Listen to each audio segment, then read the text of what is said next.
But anyway, I remember back, what was it? Yeah, I had a summer job after my first year in college, and that was at a busy restaurant in Pasadena, California. And it was kind of a weird situation in that it was a theme restaurant, Old English, and so all the serving staff, all the waiters and waitresses, they had to be Anglo, and the restaurant could get away with that. It wasn't discriminatory because it was part of their theme. Like,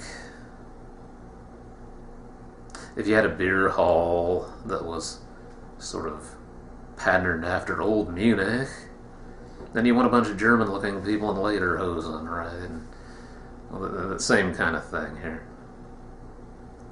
But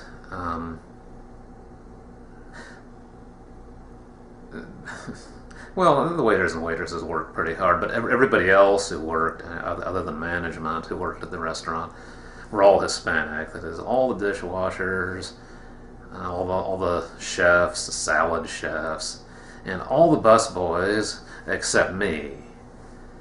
And that was a tough job. Just it was hard work. It was long, hard hours late into the night, and that's one of the reasons that it was mostly a lot of Hispanic guys. Some of them probably undocumented, doing that rough work. So anyway, the wait staff was all Anglo. All the rest of the working staff was Hispanic, except for me. And anyway, I got to know the guys in the back. A bunch of good guys. Some pretty funny guys, too. But one thing I noticed was that,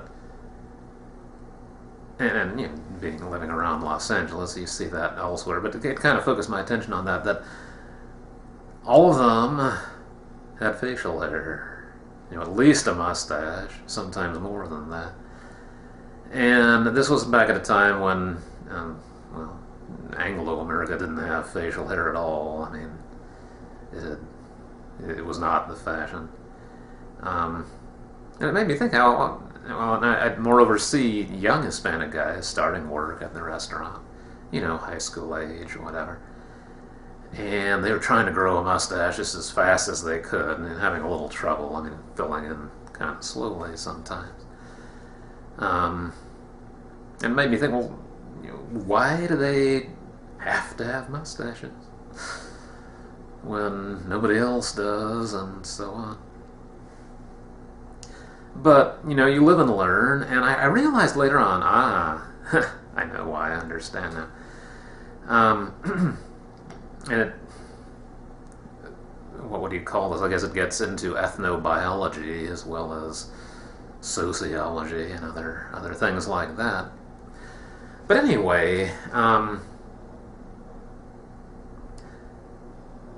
yeah, speaking genetically, what am I trying to say here? The indigenous peoples of North and South America, the peoples that Christopher Columbus and others after him mistakenly called Indians, thinking they'd gone all the way around the world when they'd only gone halfway or less. Anyway, the indigenous peoples of North and South America grow, I mean, females of course, but males grow almost no facial hair. So if you look at pictures of classic old photographs of full-blooded Native Americans like Geronimo, for instance, but any of the Indian chiefs of the classic black and white photographs of the 1800s, Red Cloud, Sitting Bull, any of them, and this is true for South America and Central America as well. Yeah, I mean, they don't have any facial hair. Why? Because they didn't grow any. They didn't have the genes for that. So it wasn't a fashion statement for them. It didn't have any cultural meaning to them when they were left alone. I mean, here in the New World. Until the Europeans came, and of course Europeans, well, had more advanced technology as well as diseases they brought with them from Europe that tended to wipe out the indigenous populations to a shocking extent, a huge extent, within a tragically short time of initial exposure to the Europeans. But anyway, in addition to technology, guns and steel and smallpox and yellow fever and dysentery and all that, the Europeans also had facial hair. And the Europeans in the New World, of course, especially the Spanish, to some extent the Portuguese in Brazil, to a lesser extent, the French, English, and others in North America, but especially the Spanish. They got most of it in the New World. Anyway, they had facial hair by various means. Some inadvertent, like spreading disease, some deliberate, like wars, massacres, whatever. They reduced the power of Native American peoples and placed themselves, of course, on top of the social hierarchy, establishing a caste system. What do you call it? A Christian European upper caste. However, the Spanish, like the French, like the Portuguese, didn't bring so many women with them traditionally from the Old World, and as a result, love-starved European males in the new European colonies, of course, intermarried and intermixed with women of other backgrounds, both indigenous American, and also African slaves brought over from the southern part of the Old World. And anyway, so the ethnic demographic mix in Latin America got very complex, with various gradations of different bloodlines, varying amounts of European, varying amounts of indigenous American, varying amounts of African, and so on. But anyway, it being a caste system with the Europeans on top and other groups forced down, and it being a complex caste system where the closer you were to being European, the better you were, quote, better you were, and the less European you were, the worse you were, that kind of nonsense. Anyway, what do you think was one of the main ways of showing, as a man, that you have European blood in you? Facial hair. Yeah, that's right. And it's my suspicion, anyway, that that's where the strong attachment you see to facial hair in Latin America, certainly Mexico and Central America, maybe not so much Brazil, no, I shouldn't say Brazil, not so much Argentina, say, Chile, maybe, because they pretty much wiped out everybody and are almost entirely European. So they don't have to play this game. But elsewhere, where the ethnic mix is more complex, how do you show you have European blood? As a man, you grow facial hair.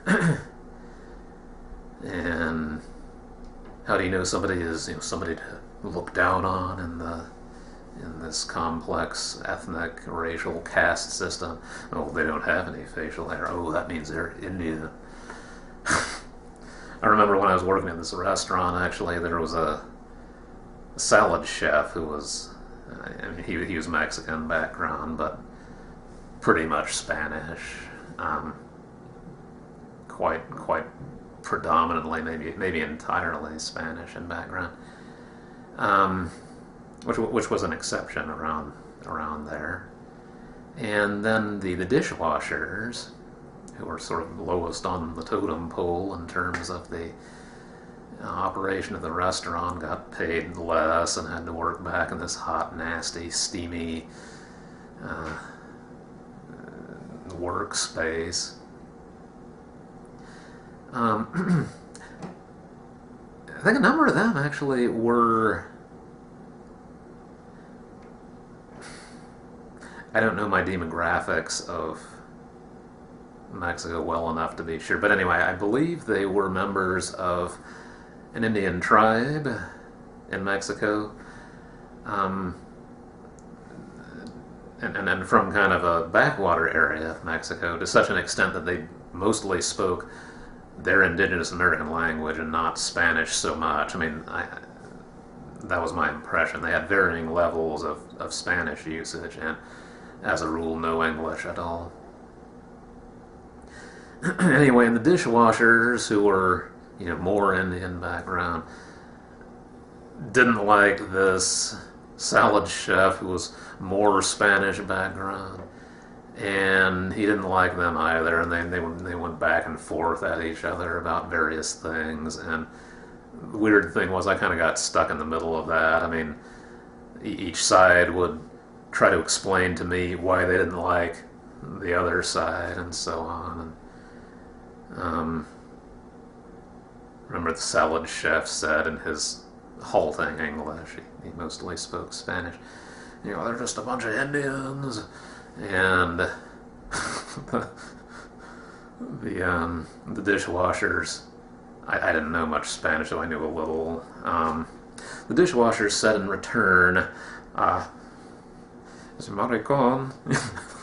I don't know if that was true or not, but they were saying that the salad chef was gay. So those were their reasons for hating each other, and they shared them with me. But anyway. But yeah, I figured that out. It goes back to that ancient, by now ancient, I mean back to the early 1500s and such. Relatively ancient, or ancient by New World standards. It goes back to that ancient ethnic, racial caste division that the European conquerors brought with them when they came to the New World, and intermixed and intermarried and established this complex ethnic and demographic structure in Latin America, where there are various gradations of different bloodlines: Spanish, African, indigenous American, and so on. And if you wanted to be closer to the ruling caste, the Europeans, you wanted to be able to display facial hair. I could be totally wrong about that, but I think it's actually true, and I find it kind of interesting. And moreover, I would venture to guess that Latin America is maybe an extreme example and happened fairly recently, but I'd say that it's not the only example.